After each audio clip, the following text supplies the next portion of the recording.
অনেক জ্বালা যন্ত্রণা সহ্য করছি, আর জ্বালা যন্ত্রণা সহ্য করতে পারতেছি না।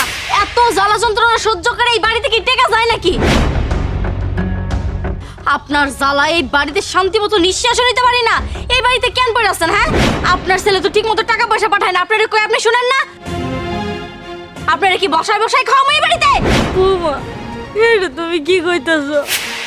আমার পোলা এতদিন ধরে বিদেশ থাকে, তোমার টাকা পয়সা পাঠায় না, তাহলে ও বিদেশ থেকে কি করে? ও তো দেশে উইরায় না। আর আমি তো তোমার কাছে বেশি কিছু চাই নাই, শুধু একটু থাকার জায়গা চাইছি। তুমি আমার সেবা যত্নও করো না, আমি এটাও চাই না। তুমি আমার একটু শান্তিতে থাকার জায়গা দাও। কি বললে? এইখানে থাকতে ইচ্ছে করতেছে না? এই তোকে বসে বসে কে খাবে? আমার বাবার এত টাকা বেশি হয়নি। বাবা, এটা কি করবো বলো তো? ওহো মম, তুমি এখনো দাঁড়িয়ে আছো? তুমি রাগ কিভাবে কন্ট্রোল করছো আমি জানি না। এই ফকুনির বাচ্চাকে গাল ধাক্কাতে বাড়িতে বের করে দাও, তা না হলে কিন্তু আমার রাগ সহ্য করছে না। আমি কিন্তু লাঠি মারতে বাধ্য হবো। ঠিক আছে, আমি ওকে ঘাট ধাক্কা দিয়ে বের করে দিছি। আর কোনোদিন এই বাড়ির সামনে আসবি না। ওঠ বলছি। ও বাবা, কি করছো?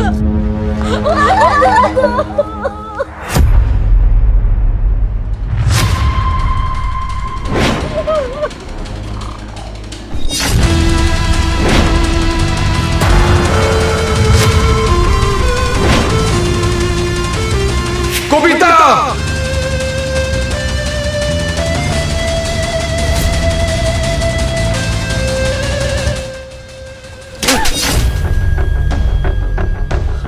তোমার এত বড় সাহস! বিদেশ থেকে আমি এত টাকা পয়সা কামাই করেছি, শুধুমাত্র কষ্ট করেছি আমার পরিবারের জন্য। সেই টাকা আমি তোমাকে পাঠিয়েছি, আর সেই টাকা দিয়ে তুমি বাড়ি করেছো। আর আজকে তুমি আমার মাকে আমার বাড়ি থেকে ঘাট ধাক্কা দিয়ে বের করে দিচ্ছ। তোমার সাহস কোথা থেকে আসে? আমি কি করবো বলো? তোমার মার যে অবস্থা, একদম পুরো বাড়িঘর নোংরা করে ফেলেছে। একটা রুমের ভিতরে রেখেছিলাম, সে সেই রুমে থাকতে পারবে না, তাই সে পুরো বাড়িটাকেই নোংরা করে ফেলছে। আমরা কি এই নোংরার ভিতরে থাকতে পারি? তাই বাধ্য হয়ে তাকে বাড়ি থেকে বের করে দিচ্ছি। চুপ, একদম চুপ। একটা কথাও তুমি বলবে না। আমার মা আমার বাড়ি, উনি নোংরা করবে না ভাঙবে, সেটা আমার দেখার বিষয়। তুমি বলার কে? রেট রেট জামাই বাবাজি, অত উত্তেজনক হয়েও না। তোমার গাড়ি, বাড়ি, জমি, টাকা পয়সা, ব্যাংক ব্যালেন্স সব কিছু আমার মেয়ের নামে হয়ে গেছে। তোমার কিচ্ছু নেই, কিচ্ছু নেই। আর এখন থেকে তুমি আর তোমার মা রাস্তার ফকির আর কি।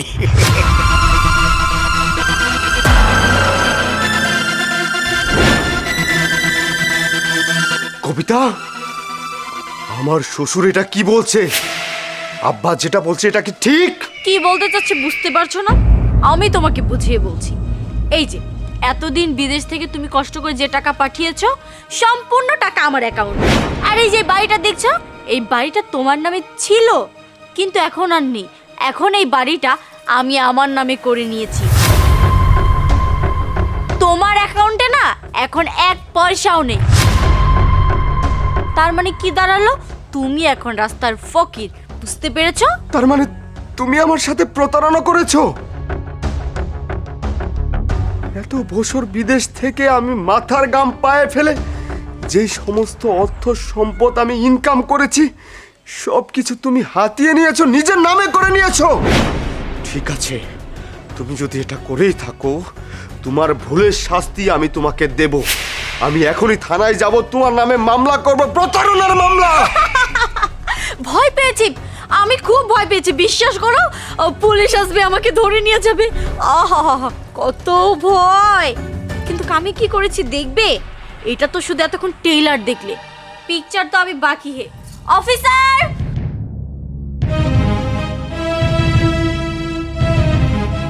এই যে আপনার আসামি। চলুন থানায়, চলুন আমাদের সাথে। মানে কি, আমি থানায় কেন যাব? চুপ করুন, আপনার নামে থানায় নারী নির্যাতনের মামলা আছে। চলুন। কবিতা, তুমি কি করেছো এটা? কি করেছো মানে? আপনার বউকে আপনি প্রতিনিয়ত নির্যাতন করে গিয়েছেন, সেই স্পষ্ট প্রমাণ আমাদের থানায় আছে। আপনি চলুন আমাদের সাথে। না না, এটা কি কইতাছেন? আমার পোলা তো আজকে মাত্র বিদেশ থেকে আইলো।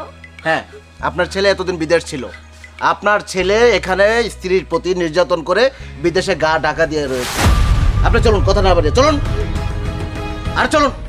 মা আমি কিচ্ছু করে নেই, বিশ্বাস করুন। আসবেন নাকি হাত করা পরিয়ে নিয়ে যাবো? আপনাদের হাতে পায়ে ধরে কই, আমার ফুলাটা নিয়েন না। আমার ফুলা কোনো অন্যায় করে নাই। শুনুন।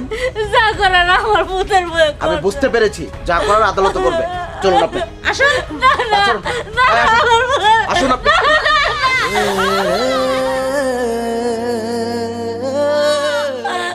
তোমার এটা কি বুঝা?